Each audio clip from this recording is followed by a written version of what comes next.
CA చదివాడు, చెడు వ్యసనాలకు బానిసయ్యాడు. బిజినెస్ లో వచ్చిన లాస్ ని పూడ్చుకునేందుకు దొంగగా మారిపోయాడు. చార్టెడ్ అకౌంటెంట్ అవ్వాల్సిన యువకుడు హాస్టళ్లలో చోరీలకు పాల్పడుతూ పోలీసులకు చిక్కాడు. సీసీ కెమెరాల ఆధారంగా దొంగను పట్టుకున్నారు సిటీ కాప్స్.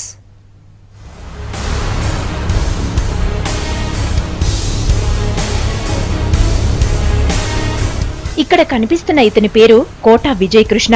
సీఏ చదువుతున్నాడు. ప్రకాశం జిల్లా కొప్పరపాలెంకు చెందిన విజయ్ కృష్ణ తక్కువ కాలంలోనే ఎక్కువ డబ్బులు సంపాదించాలనుకున్నాడు. ఓ చిన్నపాటి బిజినెస్ చేయగా అందులో లాస్ వచ్చింది. ఆ నష్టాన్ని పూడ్చుకోవడానికి దొంగ అవతారం ఎత్తాడు. ఎస్ఆర్ నగర్, అమీర్పేట ఏరియాల్లోని హాస్టళ్లే టార్గెట్ గా ల్యాప్టాప్లు, మొబైల్ ఫోన్లను చోరీ చేస్తూ సొమ్ము చేసుకుంటున్నాడు.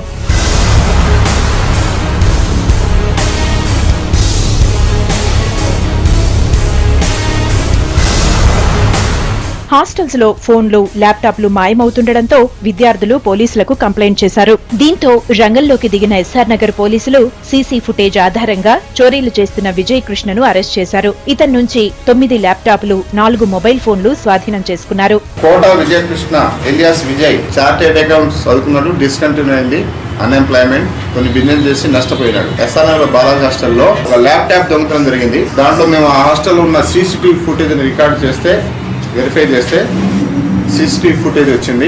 దాని తర్వాత ఆ ఇన్ఫర్మేషన్ వర్కౌట్ లో భాగంగానే నిన్న రాత్రి ఇతను సెల్ ఫోన్స్ ప్లస్ ల్యాప్టాప్లు 5 తీసుకొని వెళ్తుంటే డిస్పోజ్ చేయడానికి ఇన్ఫర్మేషన్ మీద ఇతన్ని పట్టుకోవడం జరిగింది. ఇతని దగ్గర నుంచి మొత్తం 9 ల్యాప్టాప్లు రికవర్ చేయడం జరిగింది. అదేవిధంగా 4 సెల్ ఫోన్లు కూడా రికవర్ చేయడం జరిగింది. చార్టెడ్ అకౌంటెంట్ కావాల్సిన విజయ్ కృష్ణ జల్సాలకు అలవాటు పడి చివరికి జైలు పాలయ్యాడు.